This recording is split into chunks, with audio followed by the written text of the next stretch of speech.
Hello दोस्तों, और स्वागत है आपके अपने YouTube चैनल पे इंग्लिश क्लब में। तो आज हम लोग इंग्लिश के एक मजेदार टॉपिक को सीखने वाले हैं, जिसको हम लोग कहते हैं कंडीशनल क्लॉज या कंडीशनल सेंटेंसेस। तो हम लोग बिल्कुल बेसिक से आज सीखेंगे कंडीशनल क्लॉज होता क्या है, इसको कैसे बनाए जाते हैं, इसके कितने टाइप्स हैं और ये टाइप्स किन किन कंजंक्शन से शुरू होता है। तो कई सारे सवाल थे, अब हर एक सवाल को हम लोग एक एक करके अध्ययन करते हैं। तो साथ ही सबसे पहला हमारा जो क्वेश्चन टॉपिक दिखाई दे रहा है वो है हमारा कंडीशनल क्लॉज। तो ये कंडीशनल क्लॉज क्या होता है, तो चलिए समझते हैं। आपको मैं बताऊं कि जो क्लॉज हम लोगों का है, ठीक है ना, ये क्लॉज हम लोगों ने सीखे हैं कि क्लॉज सेंटेंस का पार्ट होता है। क्या होता है? सेंटेंस का पार्ट होता है, जिसको हम लोग कह सकते हैं part of a sentence. Part of a sentence, ठीक है। बहुत ज्यादा मैं बैक नहीं जाऊंगा, क्योंकि मैं काफी क्लॉज पर काफी सारे वीडियो आपको हमारे चैनल पर मिल जाएगा क्लॉज वाले प्लेलिस्ट में। तो सबसे पहले हम जानेंगे कि क्लॉज क्या होता है। पार्ट ऑफ ए सेंटेंस होता है जिसका खुद का सब्जेक्ट होता है, खुद का फाइनाइट वर्ब होता है। इसी को हम लोग कहते हैं शॉर्टली ब्रीफली क्या? Clause. Clause is a part of a sentence that consists of at least one subject and one finite verb of its own. This is the basic requirement and basic definitions of clause. यानी clause sentence का हिस्सा होता है जिसमें एक subject एक finite verb होता है। जरा हम शॉर्टली समझेंगे तो सेंटेंस में भी साथ ही कह सकते हैं कि एक सब्जेक्ट होना चाहिए, एक फाइनाइट वर्ब होना चाहिए। One subject and one finite verb, ठीक है। तो हम सिंपली कहें कि क्लॉज में दो सब्जेक्ट दो फाइनाइट वर्ब होगा। इस क्लॉज को हम लोग दो भाग में क्लासिफाई करते हैं। एक वैसे क्लॉज हम लोग कहते हैं जो क्या होता है, डिपेंडेंट होता है। डिपेंडेंट होता है, इसको हमने कह दिया डिपेंडेंट क्लॉज। और एक ऐसे क्लॉज हम लोगों ने पढ़ा है फ्रेंड्स, जो इन क्या होता है, बिल्कुल फ्री होता है या इंडिपेंडेंट होता है। तो इसको हमने कह दिया इंडिपेंडेंट क्लॉज। इसको हमने क्या कह दिया? इंडिपेंडेंट क्लॉज, ठीक है। तो ये था हमारा आपका इंडिपेंडेंट क्लॉज, और दूसरा एक है हमारा डिपेंडेंट क्लॉज। जो इंडिपेंडेंट क्लॉज होता है इसी को हम लोग मेन क्लॉज भी कहते हैं। इसको हम लोग क्या कहते हैं? मेन क्लॉज भी कहते हैं, ठीक है ना। इस तरीका से पढ़िए कि आप दूसरों को पढ़ा सके। तो जल्द ही हम आपको यहाँ पर इनवाइट करने वाले हैं, जो भी हमारे साथी देख रहे हैं, और आपको इसी तरह से पढ़ाने हैं, आपको इसी तरह से प्रेजेंटेशन करने होंगे। इसलिए बिल्कुल केयरफुल होकर के आप सुनिए, पढ़ो ऐसा कि दूसरों को पढ़ा सके, दूसरों को सिखा सके। आप पहले कॉन्सेप्ट को समझ लीजिए अच्छे से। तो जो डिपेंडेंट क्लॉज होता है ये अपनी मीनिंग के लिए, कंप्लीट मीनिंग के लिए निर्भर रहता है। किस पर निर्भर रहता है? इंडिपेंडेंट क्लॉज को। इंडिपेंडेंट क्लॉज को क्यों क्या कहते हैं हम लोग? Main clause. इसी को फ्रेंड्स हम एक और नाम जानते हैं जिसको हम लोग कहते हैं प्रिंसिपल क्लॉज। बहुत अच्छा रिस्पॉन्स आ रहा है, आपको पता है, इसके लिए थैंक यू। इसको प्रिंसिपल क्लॉज कहते हैं। साथ ही प्रिंसिपल क्लॉज को हम लोग क्लासिफाई नहीं करते हैं, इसका कोई क्लासिफिकेशन नहीं किया गया है। जो क्लासिफिकेशन की बात हम लोग करते हैं वो करते हैं डिपेंडेंट क्लॉज में। और डिपेंडेंट क्लॉज हमारे पास दो तरह के होते हैं। एक होता है हमारा सबऑर्डिनेट क्लॉज। क्या होता है? एक सबऑर्डिनेट क्लॉज, और दूसरा होता है कोऑर्डिनेट क्लॉज। आइए जरा हम समझते हैं। एक और इंपॉर्टेंट पॉइंट मैं बताऊंगा आपको कि जो सबऑर्डिनेट क्लॉज होता है वो सबऑर्डिनेटिंग कंजंक्शन से शुरू होता है, और जो कोऑर्डिनेट क्लॉज होता है साथी वो हमारा कोऑर्डिनेटिंग कंजंक्शन से शुरू होता है। तो ये भी पॉइंट हम लोग बिल्कुल ध्यान रखेंगे कि जो सबऑर्डिनेट क्लॉज होता है subordinating conjunction, coordinate clause coordinating conjunction. अब जो हमारा सबऑर्डिनेट क्लॉज होता है यह तीन तरह के होते हैं। मैं शॉर्टली नाम लिखूंगा क्योंकि मैंने आपको बताया है इससे पहले वाले वीडियो में। एक को हम लोग कहते हैं नाउन क्लॉज, एक को हम लोग क्या कहते हैं? Noun clause. दूसरे को हम लोग कहते हैं फ्रेंड्स एडवर्ब क्लॉज।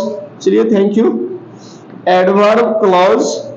और एक और हमारा होता है एडजेक्टिव क्लॉज, ठीक है ना, एडजेक्टिव क्लॉज। तो साथ ही जो हमारा एडवर्ब क्लॉज होता है उसी एडवर्ब क्लॉज का एक काइंड है हमारा कंडीशनल क्लॉज। तो हम लोग बिल्कुल अपने टॉपिक पर आ चुके हैं। ये था आपका एक ब्रीफ आइडिया, एक शॉर्ट आइडिया कि एडवर्ब क्लॉज कहां से आया। यही एडवर्ब क्लॉज जो का एक काइंड है एडवर्ब क्लॉज ऑफ कंडीशन, और एडवर्ब क्लॉज ऑफ कंडीशन को हम लोग फ्रेंड्स कहते हैं, क्या कहते हैं, कंडीशनल क्लॉज। तो हमने समझ लिया, नाम से पता है कि जो कंडीशनल क्लॉज होते हैं इसमें कुछ कंडीशन होता है, यानी एक एक्शन तब संभव होता है जब उसके पीछे कोई शर्तें होता है, कोई कंडीशंस होता है। जैसे मैं कहूं कि आपको सफलता हाथ लग सकती है या आप सफल हो सकते हो, लेकिन इसके लिए कुछ करना होगा। तो जो लेकिन लग गया, जो कंडीशन लग गया ना, उसी को हम लोग कहते हैं कंडीशनल क्लॉज। जो कंडीशन क्या है, आप इंग्लिश सीख सकते हैं, बहुत अच्छे से इंग्लिश सीख सकते हैं जब आप ध्यान से सुनेंगे। आप हमारी बातों को सुनने के बाद फिर से रिपीट करेंगे, you can learn, you can speak also, so it is easy for all of us. तो कंडीशनल क्लॉज के बाद अब हमको समझना है कि कंडीशनल क्लॉज कौन कौन से कंजंक्शन से शुरू होते हैं। तो इसके लिए हमारे पास कंजंक्शन देखने को मिलेंगे, इफ, अनलेस, वेदर, इसको कहते हैं weather.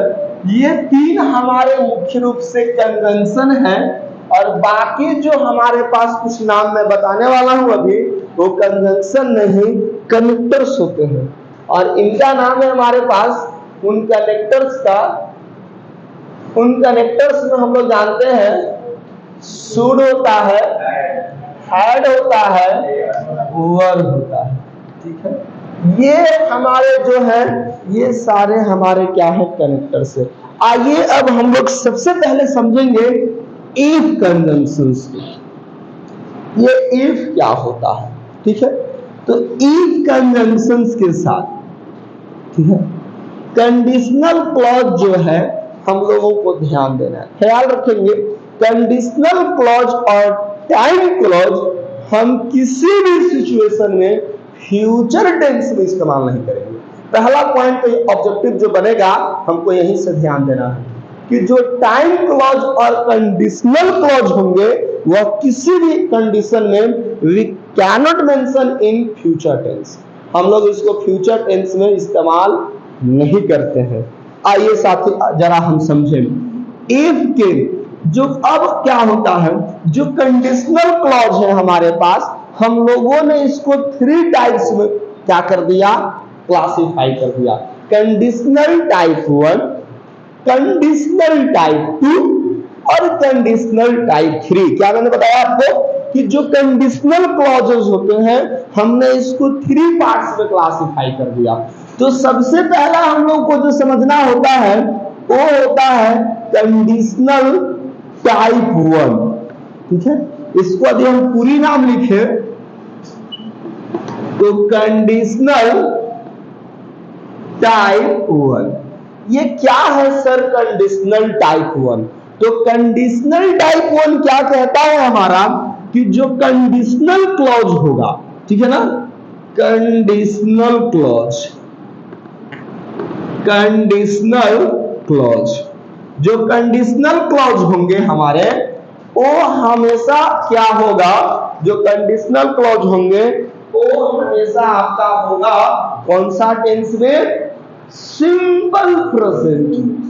When the verb of the conditional clause is in simple present tense, this is called conditional type 1. Remember, again I am going to repeat. I am repeating the points that will clear your concept what is conditional type 1.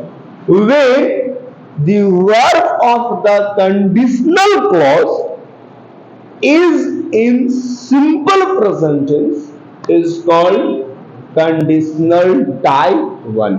यानी conditional type 1 क्या है कि जब conditional clause का verb यदि हमारा किस tense में होगा, सिंपल प्रेजेंट टेंस में। कौन सा टेंस में होगा, सिंपल प्रेजेंट टेंस में। या कहीं कहीं आपको लोग ऐसे भी देखने को मिलेंगे, इसको प्रेजेंट इंडेफिनिट हम लोग कहते हैं। क्या इसको हम लोग कह देते हैं? Present indefinite tense. ठीक है, तो यही है हमारा कंडीशनल टाइप 1। अब जो है बात रही कि ये तो कंडीशनल का हुआ, पीसी अभी हमारे पास कहां है? क्योंकि क्लॉज होने के लिए मिनिमम 2 क्लॉज की जरूरत पड़ेगी, हमारे मिनिमम 2 सब्जेक्ट चाहिए, 2 फाइनाइट वर्ब। तो आइए कंडीशनल टाइप 1 को जरा स्ट्रक्चर में बांध देते हैं ताकि हम बेटर अंडरस्टैंडिंग कर सकें। तो कंडीशनल टाइप 1 में जो ए पैटर्न हमें ध्यान देना है वो ये है कि सबसे पहले हम लोग एक ही इस्तेमाल करेंगे, उसके बाद हम एक सब्जेक्ट इस्तेमाल करेंगे। और अभी अभी हमने आपको बताया है कि कंडीशनल क्लॉज किस टेंस में चलना चाहिए हमें हमेशा? Simple present tense. तो हम यहाँ सिंपल प्रेजेंट टेंस के सारे साथी को पैटर्न्स पता है, उनको स्ट्रक्चर्स भी पता है। सब्जेक्ट प्लस V1 और V5 प्लस हमें देखने को मिलेंगे रेस्ट वर्ड्स। ठीक है, अब इसके बाद जो शुरू होगा, ये जो आगे मैं लिख रहा हूं प्रिंसिपल क्लॉज का मैं पैटर्न बता रहा हूं। ठीक है, subject plus shell will plus V1 plus rest words. ठीक है, एक पैटर्न। साथ ही ये जो है आपको जो मैं स्ट्रेट लाइन किया, ये कंडीशनल क्लॉज है, ठीक है ना। और ये जो है हमारा जिगजैग लाइन जो आपको दिखाई दे रहे हैं, ये मेरा प्रिंसिपल क्लॉज है। तो टाइप 1 के 2 सिचुएशन होते हैं। ये टाइप 1 का पहला हमारा कंडीशन है। चलिए समझते हैं टाइप 1 के सेकंड कंडीशन क्या होगा। हम क्या देख रहे हैं अब तक कि जो कंडीशनल क्लॉज है हमारा वो सिंपल प्रेजेंट टेंस में है। प्रिंसिपल क्लॉज कौन सा टेंस में बताइए? Future indefinite tense. ये क्लियर हुआ? फ्यूचर इंडेफिनिट टेंस कैसे जाना? क्योंकि ये शैल विल प्लस V1 फॉर्म है। यदि मॉडल्स ऑक्सिलरी वर्ब आपने शैल विल को पढ़ा, ठीक है, उसके बाद हम वर्ब का जो बेसिक फॉर्म इस्तेमाल करते हैं उसी को तो हम लोग कहते हैं क्या? फ्यूचर इंडेफिनिट या सिंपल फ्यूचर। तो आइए जरा समझते हैं दूसरे पैटर्न को।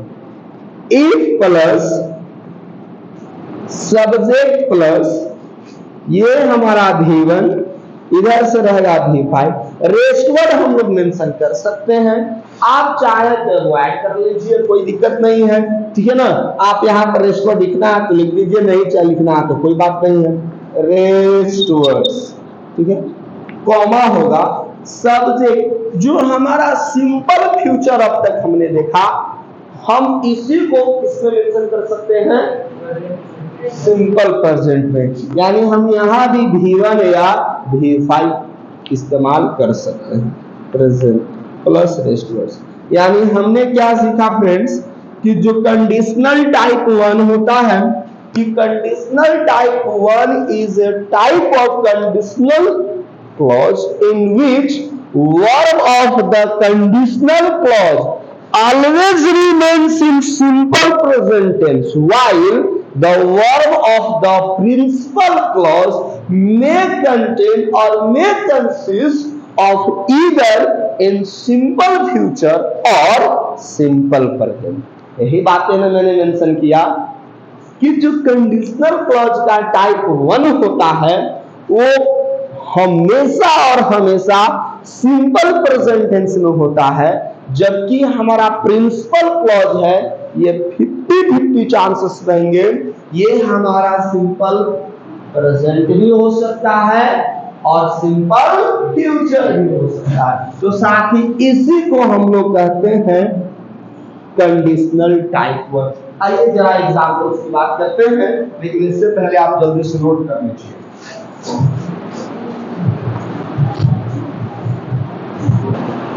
चलिए नोट कर लिए होंगे आप लोग। तो चलिए अब इस पर एग्जाम्पल हम लोग फ्रेम करते हैं, बनाते हैं। चलिए आपको सबसे पहले क्या करना है, इफ मेंशन करें। चलिए आपने इफ कर दिया। कोई आपको सब्जेक्ट लेना, चलिए मैंने ही ले लिया, इफ है। अब इसके अनुसार कोई V1 या V5 इस्तेमाल करना है। चलिए मैंने लिख लिया वर्क, ठीक है। अब ही के अनुसार क्या हो जाएगा V5, इफ ही वर्क्स। चलिए कुछ सोच लीजिए इसका, चलिए मान कर चलते हैं fast. If he works fast, यदि वह तेज टहलेगा या टहलता है, दोनों हो सकता है। अब किसी पर डिपेंड करेगा कि क्या है। यदि वह तेज टहलेगा या टहलता है, दोनों पॉसिबल हो सकता है, he will reach his office on time. यदि वह तेज चलेगा तो वह अपना ऑफिस समय पर पहुंच जाएगा। यानी कि फ्यूचर की बात हो रही है, उसके पास 10 मिनट समय है अभी। he is in the way and the way takes 20 minutes, लेकिन यदि स्पीड दोगुनी कर दी जाए तो शायद उस समय पर पहुंच सकता है।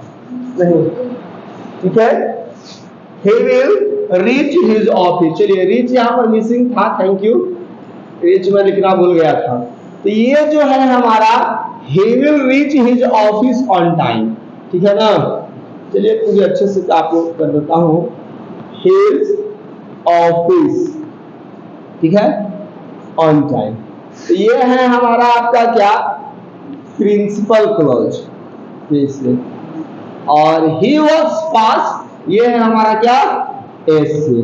और एससी में कौन सा होगा, हम लोग किसको पढ़ रहे हैं, कंडीशनल क्लॉज। तो इफ ही वर्क्स फास्ट, ये हमारा क्या है, सबऑर्डिनेट क्लॉज। और हम अब इसको कहेंगे कंडीशनल क्लॉज, कंडीशनल क्लॉज या कंडीशनल सेंटेंस। हमने क्या आपको बताया था कि ये जो सेंटेंस है कंडीशनल टाइप 1 का ए पैटर्न पर, और इसी सेंटेंस को हम लोग किस पर कन्वर्ट करेंगे, सेकंड पर। क्या हमको लिखना है, इफ ही वॉक्स फास्ट, यदि वह तेज टहलेगा या टहलता है, ठीक है। यदि वह तेजी से चलता है तो अपना ऑफिस समय पर पहुंच जाता है, तेजी से नहीं चलता है तो नहीं पहुंचेगा। दोनों कंडीशन हो सकता है। इफ ही वॉक्स फास्ट, ही क्या देगा, reaches his office on time. बन गया। यही टाइप 1 का दोनों पैटर्न है। क्या आप हमें बता सकते हैं इस सेंटेंस को आप निगेटिव बना सकते हो या दोनों इस सेंटेंस को, सेंटेंस नंबर 1, सेंटेंस नंबर 2। यदि आप सेंटेंस नंबर 1 को निगेटिव बनाना सीख गए तो आपका अगला कंजंक्शन अनलेस भी क्लियर हो गया, ठीक है। जरा समझिए क्या राज है अनलेस में। तो चलिए सबसे पहले हमको बनाना है ये सेंटेंस को निगेटिव। तो सेंटेंस नंबर 1 जो है, चलिए निगेटिव करके देखते हैं क्या हो जाएगा। पहला कंडीशन क्या था कि यदि वह तेज चलेगा या चलेगा तो ऑफिस अपना समय पर पहुंच जाएगा। अब मैं कहता हूं यदि वह तेज नहीं चलेगा तो अपना ऑफिस नहीं पहुंचेगा, यही होगा ना। अरे तेज चला तो समय पर पहुंच गया, तेज नहीं चला नहीं समय पर पहुंचेगा, और तो कुछ हो नहीं सकता है। तो आंसर हम लोग करेंगे if he walks fast, right. If he walks fast, he, चलिए तो फिर से निगेटिव करना है ना हमें, यस।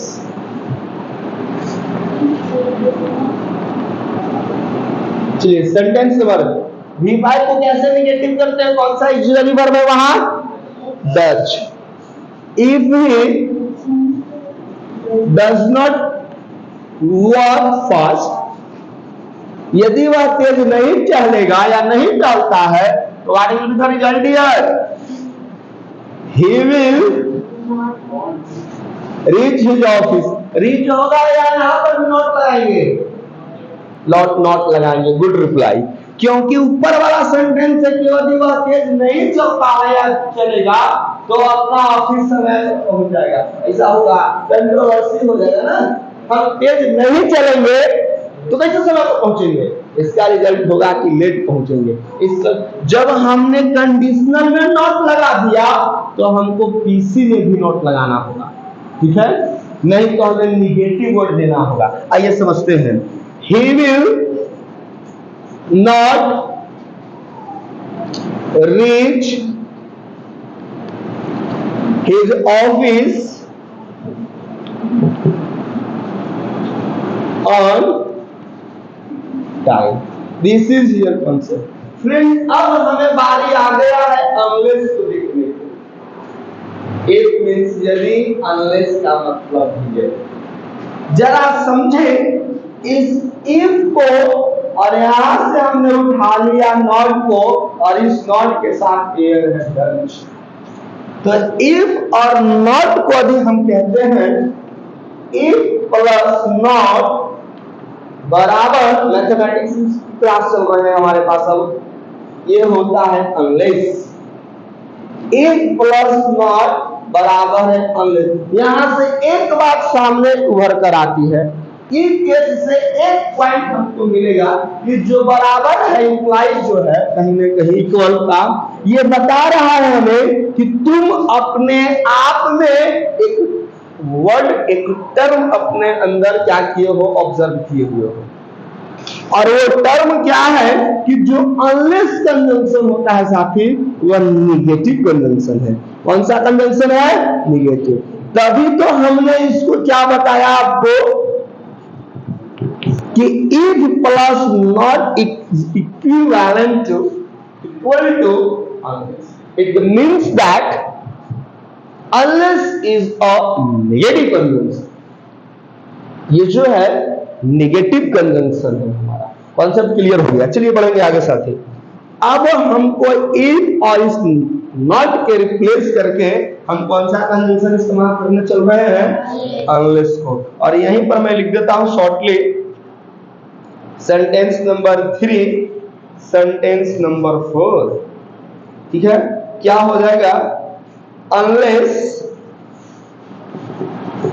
ही रीच की reaches, unless he reaches, sorry, what is the sentence here? What? No, unless he works fast, जब तक कि वह तेज नहीं टहलता है। देखिए अनलेस में ऑलरेडी हमारा नेगेटिव क्या हो गया? मर्ज हो गया, सम्मिलित है, उसमें ऑलरेडी हिडन है, लेटेंट है। अनलेस यू वॉक्स फास्ट, जब तक कि वह तेज नहीं टहलता है या नहीं टहलेगा, क्या हो जाएगा जी? He will not what reach his office on time। Clear? अब जरा हम समझेंगे कॉन्सेप्ट। इफ को हमने देख लिया कि तुम किसके बराबर हो? unless। जहां पर हमने if लिखा था हम वहीं पर किसका इस्तेमाल कर देंगे? बेधड़क वेदर का। कोई कॉन्सेप्ट में गड़बड़ नहीं होगा। लेकिन अब जरा if को हम इक्विवेलेंट करने चलेंगे शुड का, तो जरा याद करें टाइप 1, जल्दी से आप इसको नोट करेंगे, एक बार देख लेंगे। चलिए, तो साथ ही आपने देख लिया, आपने नोट कर लिया। अभी हमारे पास टाइप 1 के पैटर्न्स आपको दिखाई दे रहे हैं। जहां पर हमने if इस्तेमाल किया है, ये if को हम रिप्लेस कर देंगे किसके द्वारा? शुड के द्वारा। जरा समझ, type 1 if is equal to should, तब ध्यान रखेंगे। और शुड का मतलब यदि आपने चाहिए लगा दिया, जो मॉडल्स में जैसे आपको सच बोलना चाहिए, you should speak the truth, तुम्हें समय पर जागना चाहिए, you should get up on time, तुम्हें समय पर खाना चाहिए, you should eat on time. तुम्हें मेरी बात को सुनना चाहिए, you should listen to my talks. ये सारे सजेशन थे। अब मैं आपको बता रहा हूं, पहली बार आप पढ़ रहे हैं कि शुड का मतलब चाहिए नहीं, सजेशन के लिए नहीं, शुड का मतलब यदि होता है। ये जरा थोड़ा सा इंटरेस्टिंग पॉइंट है। मैंने सेंटेंस लिखा है 1 को, चलिए हम इफ बराबर अब कर रहे हैं शुड, और सेंटेंस बनेगा हमारा 5। सेंटेंस नंबर 1 के जगह पर हम जरा मेंशन करेंगे should he walks fast, he will reach his office on time.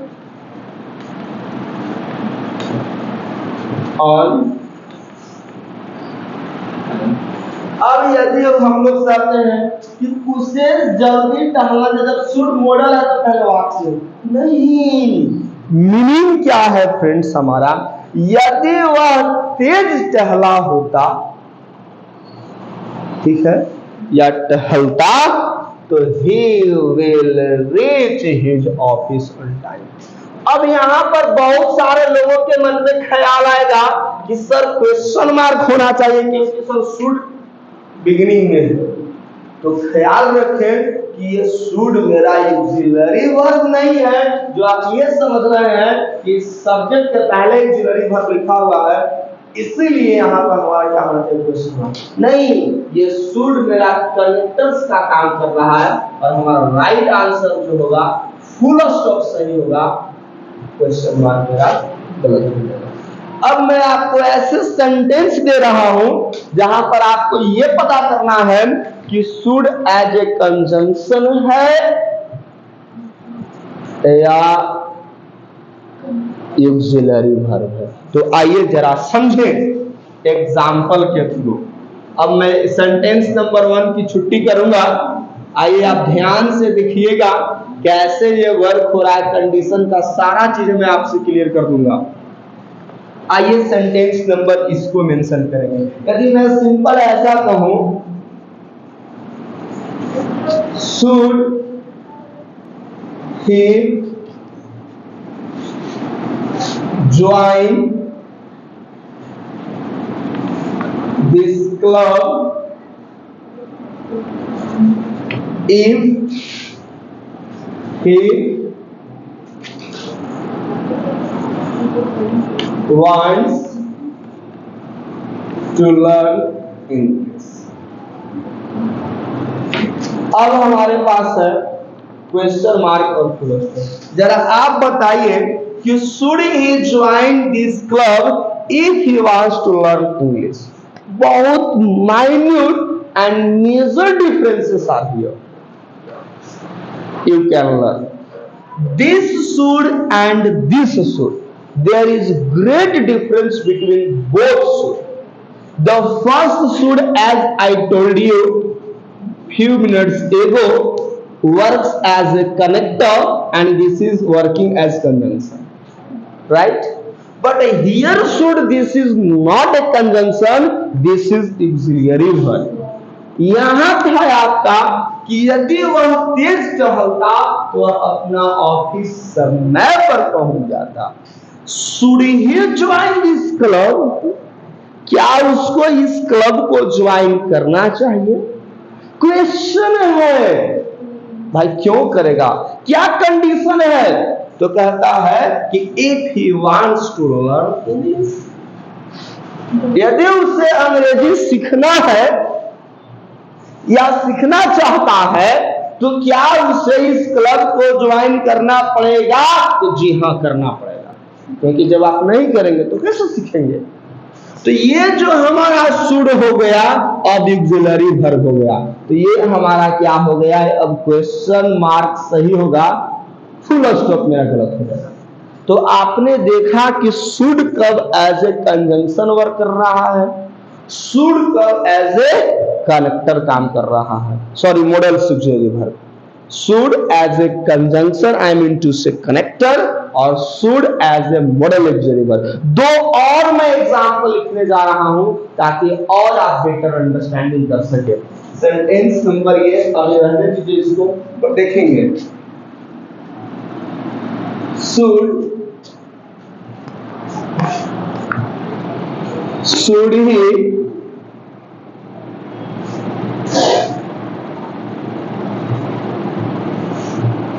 should he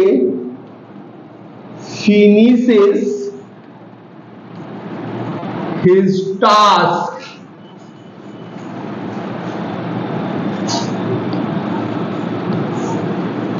his boss will allow him to go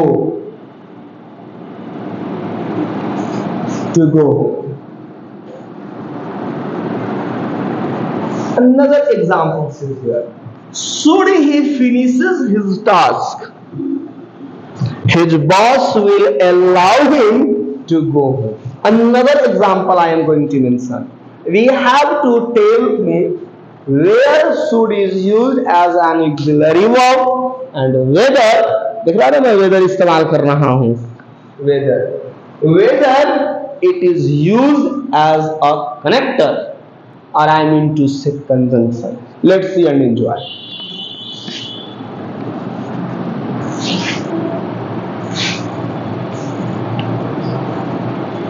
Should he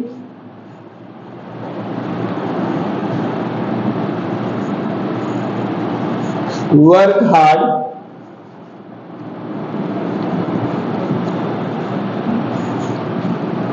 if he wants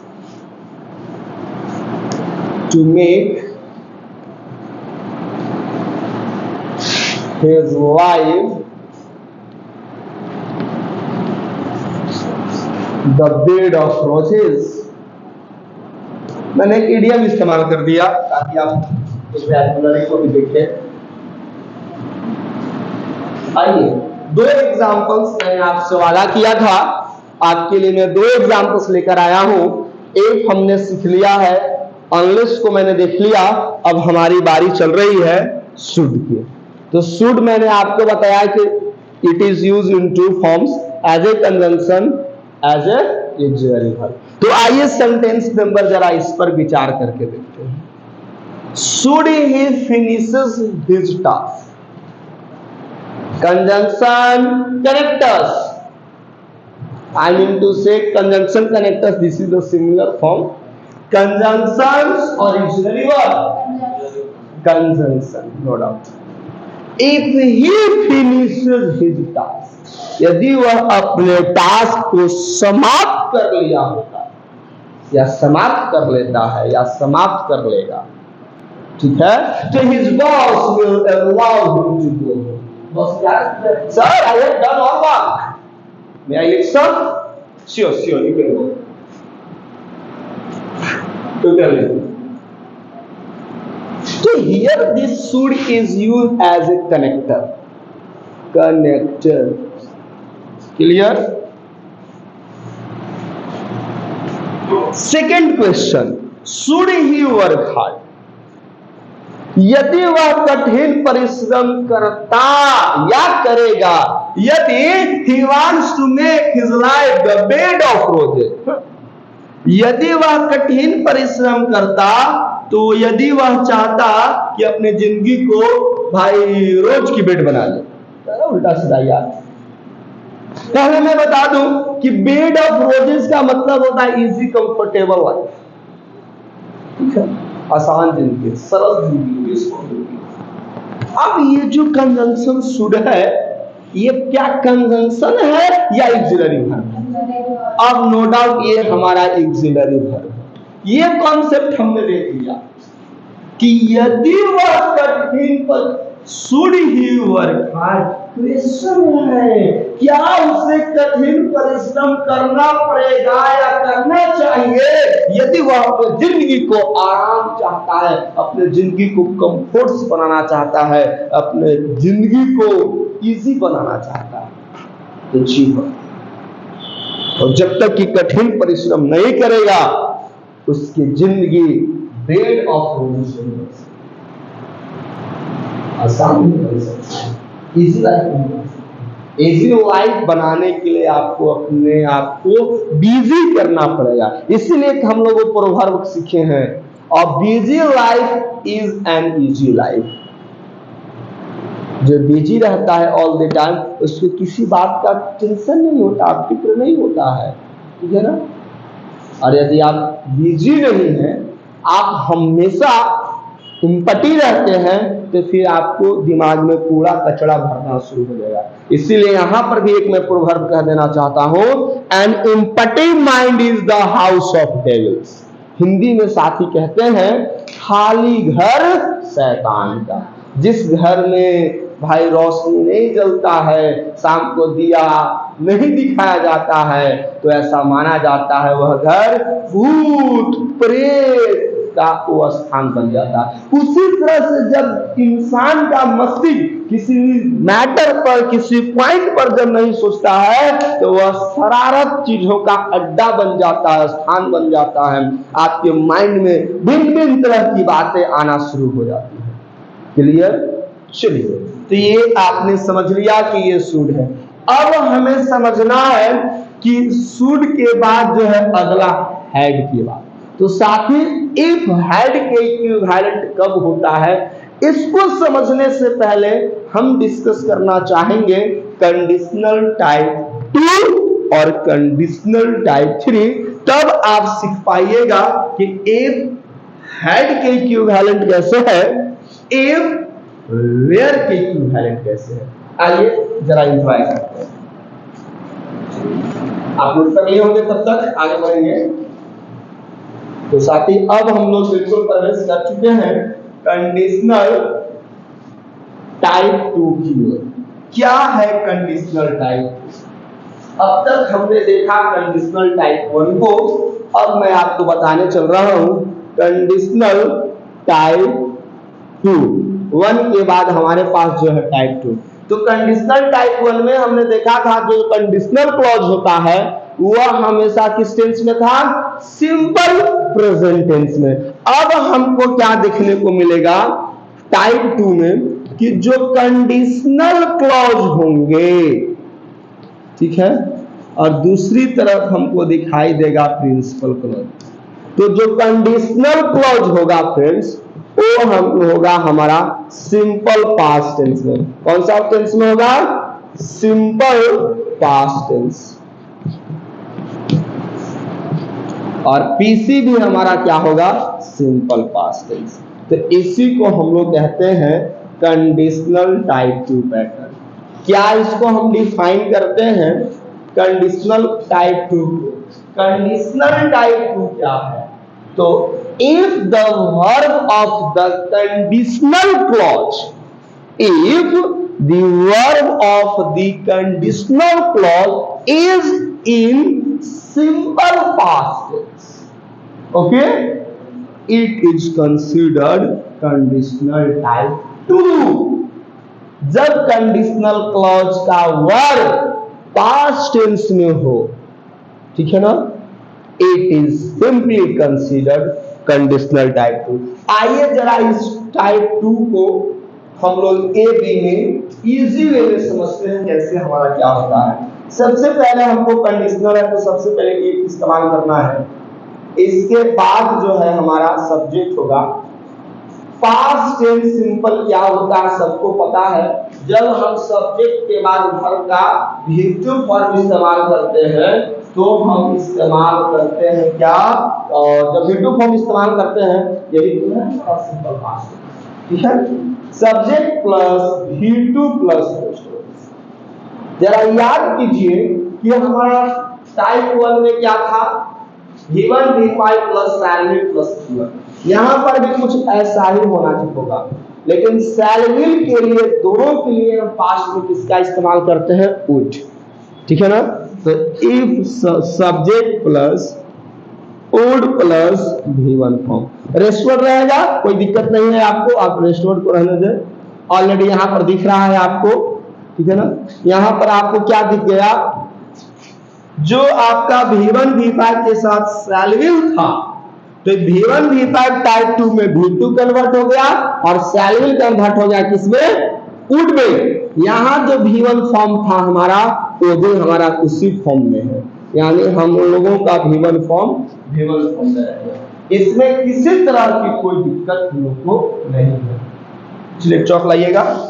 आइए टाइप 2 की हम जब बात करेंगे, टाइप 2 में बी पैटर्न, तो हमने आपको बताया था कि जो टाइप 2 है इसमें क्या करेंगे कि जो वुड प्लस V1, कभी मैंने आपको मॉडल्स पढ़ाया होगा तो एक बात जरूर डिस्कस किया होगा कि जो मॉडल्स में हम लोग क्या जानते हैं, वुड प्लस जो V1 होता है साथी, ये V2 के इक्विवेलेंट होता है। और कंडीशनल टाइप 2 बिल्कुल आसान रहेगा हम लोगों के लिए। If plus subject plus V2 plus rest word रहेगा, सब्जेक्ट प्लस और वुड प्लस V1 को क्या करेंगे? V2। रेस्टवर्ड आप यहां पर भी लिख सकते थे, मैंने अवॉइड कर दिया है ना, यहां पर भी आप मेंशन कर सकते हैं, कोई दिक्कत नहीं है। रेस्टवर्ड्स आप चाहें तो दोनों जगहों पर इस्तेमाल कर सकते हैं, ठीक है? आप इसको नोट करिए अच्छे से, कोई दिक्कत नहीं है आपको। अब जरा सेंटेंस नंबर जो 1 था, अब उसी सेंटेंस को लेकर अब हम लोग आगे बढ़ने वाले हैं। चलिए सेंटेंस कहां तक हम लोग बढ़ चुके थे? 5 थिंग आई हम लोगों ने कर लिया है। चलिए क्या सेंटेंस था? यस मुझे याद है, टाइप 2 की बातें मैं कर रहा हूं। टाइप 2, ठीक है साथी? टाइप 2 मेरा क्या है? जो टाइप 2 हमें दिखने को मिलेगा कि इफ क्या था? इफ ही वॉक्स, लेकिन अब हमारा टाइप 2 है तो वाक किसमें कन्वर्ट हो जाएगा? वहां का फ्यूचर का, यदि वह तेज टहलेगा या टहलता तो अपना ऑफिस समय पर पहुंच जाता। एक घटना बीत चुकी है और हम लेमेंट कर रहे हैं, यार कल मुझे बॉस से अच्छी खासी डांट खानी पड़ी क्योंकि मैं ऑफिस कल लेट पहुंचा था। अब मैं सोचा जब कि आखिर मुझे लेट क्यों हुई, तो लगा कि मैं थोड़ा बहुत घर से लेट चला था, लेकिन इतना भी हमारे पास वक्त था, यदि मैं अपनी स्पीड को थोड़ी सी इंक्रीज करता तो मे बी मैं टाइम पर पहुंच जाता। तो अब हम क्या कहेंगे कि if he worked hard, if he walked fast, if he walked fast, यदि वह तेज टहलता, इसका मतलब है कि हमारे पास,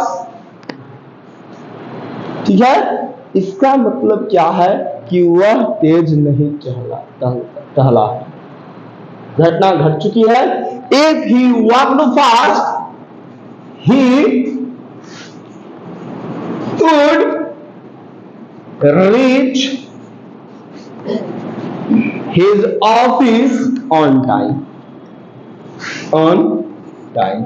यही है कंडीशनल टाइप 2, यानी हम लोगों को V2 फॉर्म इस्तेमाल कर देना है, ठीक है ना?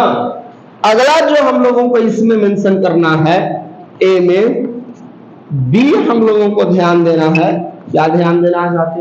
कि जो वुड प्लस V1 था, बी में क्या दिख रहे हैं हमको?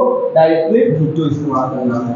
तो सीधे हम इस्तेमाल करेंगे if he walked fast, he reached his office on time। यही है फ्रेंड्स हमारा टाइप 2, यानी हमें सिर्फ और सिर्फ इस पैटर्न को ख्याल रखना है और हम आसानी से सेंटेंस बनाएंगे। जल्दी से सोल्व कर दीजिए। चलिए साथियों, अब मैं आपको बताने चल रहा हूं कि इफ जो है हमारा कैसे इक्विवेलेंट होगा वर्ब का। तो अभी हम लोगों ने जस्ट टाइप 2 पढ़ा और हमारे पास पैटर्न मैंने अभी भी उसमें रीच किया है, आप देख रहे होंगे, बैक में करके आप देख सकते हैं।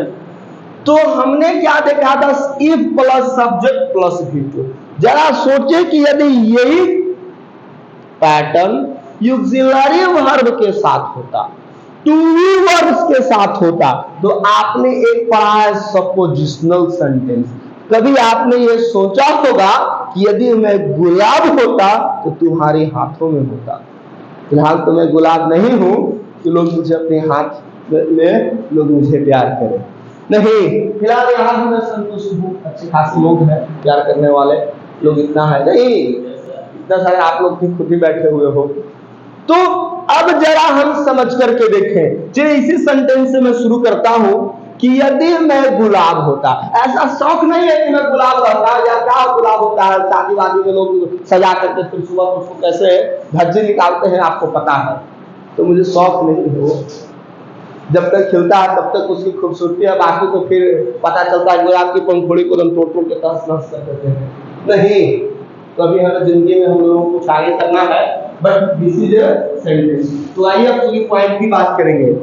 इफ आई वॉज एंड वर, जरा समझे इस कॉन्सेप्ट को। इफ आई वॉज एंड वर अ रोज, यदि मैं एक गुलाब होता तो मैं आपके हाथों में होता। I would be in your hand. एक पॉइंट जरा ध्यान दे कि कंडीशनल क्लॉज यदि पास्ट टेंस में we I, extremely important friends, जब पास्ट टेंस जब कंडीशनल क्लॉज पास्ट टेंस में हो तो वर्ब हमेशा प्लूरल फॉर्म में होता है। लोग पूछेंगे कि सर अब तक हम लोगों ने आई के साथ वाज पढ़ा था, लेकिन आज मैं आपको बता रहा हूं कि आई के साथ वर्ब भी होता है, जो हम प्लूरल सब्जेक्ट के साथ लगाते हैं। जरा इसको हम बहुत शॉर्टली कन्विंस कर दें। कंडीशनल क्लॉज, बहुत शॉर्टली मैं एक पॉइंट्स बना देता हूं, ऐसे लैंग्वेज तो बहुत बड़ी जाएगी। If the conditional clause is in past tense, is in past tense, remember, या आप कॉन्सेप्ट को जरा अंडरस्टैंड करें। सिंपल पास्ट टेंस होगा तो जो वर्ब होगा किसका, कंडीशनल क्लॉज का वर्ब, ठीक है ना। ऑलवेज होगा, ऑलवेज इन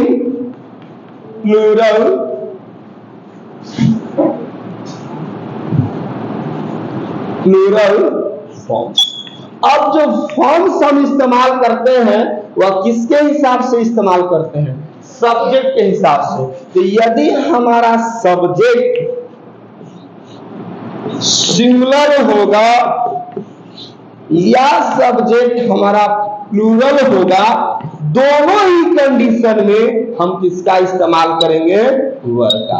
यदि आई के साथ वर्ब है, अब ऐसा नहीं कि यदि दे लगा दिए तो क्या हम वाज कर देंगे उल्टा, क्योंकि सब्जेक्ट के साथ वर्ब लगता था तो अब वाज हुआ, नहीं। सिंगुलर हो या प्लूरल, वर्ब हमेशा कौन सा होता है। अक्सर लोग यही गलती कर देते हैं कि जब कंडीशनल क्लॉज आई था तो वाज लगता था, तो सर ने वेयर किया तो दे के साथ वेयर होता है तो वाज कर देंगे, गलत, वाज नहीं करेंगे। दोनों कंडीशन में किसका इस्तेमाल करते हैं, वर्ब का। तो जल्दी से वाला पॉइंट नोट करेंगे क्योंकि मुझे इसको वर्ब का इरेज करना है। चलिए पढ़ जाते हैं आगे। अब साथ ही इसी चीज को हम क्या करते हैं, जो सेंटेंस है इसी लेयर को जो है हम पहले मेंशन करते हैं और इस एक की छुट्टी हो जाएगी। जब इस वर्ड को हम बाहर निकालेंगे तो एक जो है ऑटोमेटिक डिलीट हो जाएगा। कैसे सर, जरा समझाइए एग्जांपल से। साथ ही जब अपने फोन को, एंड्रॉयड फोन को आपके पास अभी होंगे तो आपको दिखाई दे रहे होंगे, फोन है हमारे एक साथी का, ठीक है ना। तो जब इसको हम क्या करते हैं, रीसेट करते हैं, तो हमारे बहुत सारे जो डाटा होते हैं ऑटोमेटिक क्या हो जाते हैं, डिलीट हो जाते हैं। नहीं। यदि आप उसको अच्छे तरीका से फाइल में नहीं रखा तो ये डाटा हमारा उड़ जाता है। सिमिलरली फ्रेंड्स, जब हम वेयर को पहले मेंशन करेंगे तो इफ की छुट्टी हो जाएगी। इस बात का ख्याल रखें और प्रूफ हो गया कि इफ बराबर क्या होता है, वर। अब हम मेंशन कर लेंगे वर आई अ रोज। यदि मैं एक गुलाब होता, क्या मैं एक गुलाब था, ऐसा नहीं कहना है कि वह क्या was I absent yesterday, क्या मैं कल अनुपस्थित था, ठीक है। was she ill yesterday, क्या वह कल बीमार थी, no. were I a rose means क्या यदि मैं एक गुलाब होता, चूंकि कंडीशनल है तो I would be in your hand, I would be in your hand। क्या क्वेश्चन मार्क लगाएंगे सर, ये भी जरा देखें, जल्दी बताइए आप ही लोग। No sir. अब हम लोग बिल्कुल आज के सेशन के अंतिम पड़ाव में पहुंच चुके हैं। कुछ मिनट का और सेशन हमारा चलेगा और साथ ही हम लोगों के पास जो अंतिम टाइप है वो बचा हुआ है टाइप 3। और मैं प्रूफ करने चल रहा हूं कि इफ जो है हैड के इक्विवेलेंट कैसे। इंटरेस्टिंग चीज था, पूरी कंडीशनल को आपको एक ही कॉन्सेप्ट में आपको मैंने वीडियो दिया। तो आइए जरा बात कर लेते हैं टाइप 3 को। टाइप 3 में क्या होता है, व्हाट इज कंडीशनल टाइप 3।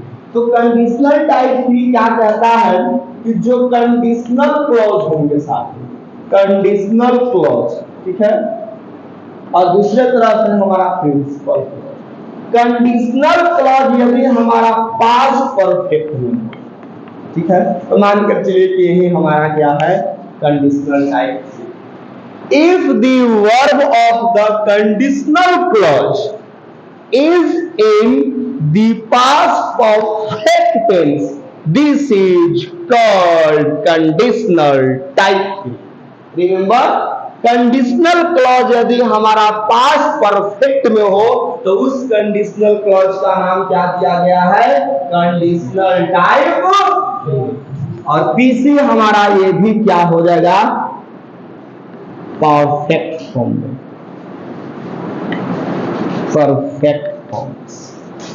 जरा हम इसको स्ट्रक्चर में बांध दें ताकि आपको सहूलियत होगी। तो ध्यान दीजिए, if plus had plus verb का थर्ड फॉर्म। सब्जेक्ट मैंने मेंशन करना भूल गया हूं, चलिए आपका सेशन लेट हो रहा है, जो बहुत जल्दी ही आपको subject plus had plus verb का थर्ड फॉर्म, ठीक है, clear. Subject plus had plus भी फ्री फॉर्म। इसके बाद क्या होगा, subject plus would plus have plus, देखिए मॉडल का हम लोग इस्तेमाल कर सकते हैं, वुड हैव, और वुड हैव का इस्तेमाल करते हैं हैबिट ऑफ द पास्ट के लिए। जब कोई पास्ट में घटना घटित होती है तो हम लोग वुड हैव प्लस भी का इस्तेमाल करते हैं, ठीक है, प्लस वर्ब का थर्ड फॉर्म प्लस। जरा फिर से मैं याद करना चाहूंगा, चलिए 1857 की क्रांति जहां से मंगल पांडे ने चिंगारी उभरी थी, टाइप 1 का सेंटेंस नंबर फर्स्ट, सेशन की पहली बात, वहीं से हम सेंटेंस लेकर आएंगे। जरा मैं आपको करके दिखा दूं कि हम कहां पर थे। उस सेंटेंस को मैं फिर से आपके सामने लिखना चाहूंगा। If he walks fast, यदि वह तेज टहलता या टहलेगा तो he will reach his office on time। यही सेंटेंस था आपका। If he walks fast, he will reach his office on time। अब इस सेंटेंस को हम टाइप 3 में कन्वर्ट करते हैं। If he had walked fast, यदि वह तेज टहला होता तो क्या होता जी, he would have reached his office on time। यदि वह तेज टहला होता तो वह अपना ऑफिस समय पर पहुंच गया होता। न वह तेज चला था, न चला था, और ना ही वह समय पर पहुंचा था। दोनों कंडीशन है। तो यही जो हैड है साथी, अब जब हम बाहर करेंगे तो इफ की छुट्टी हो जाएगी और हम इक्विवेलेंट सेंटेंस लिख लेंगे।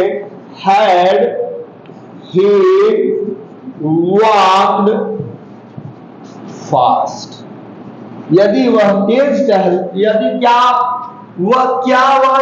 तेज टहल चुका था। ठीक है ना। अच्छा, ऑफिस में रिपोर्ट दिया है, कोई बात नहीं है, यहाँ पर मिसिंग हो गई है वर्ड। चलिए, आप समझदार हैं, ऑफिस का मिसिंग था यहाँ पर। Had he walked fast, he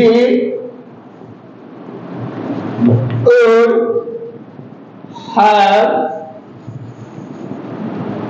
reached his office on time। तो देख लिया साथी इस तरीका से कि इफ जो है हैड के बराबर कैसा था। कंडीशनल टाइप 3 में इफ प्लस हैड। समराइज कर देता हूं। Conditional type 1 if is equal to should, conditional type 2 if is equal to were, and conditional type 3 if is equal to had। यही है आपका complete session of conditional clause. तो साथ ही comment करके जरूर बताइएगा आप कि आज की वीडियो आपको कैसी लगी। यदि ये वीडियो आपके लिए हेल्पफुल रहा हो तो दोस्तों के बीच में जरूर शेयर करेंगे। चैनल पर नए होंगे साथी, चैनल को जरूर सब्सक्राइब कर लीजिएगा।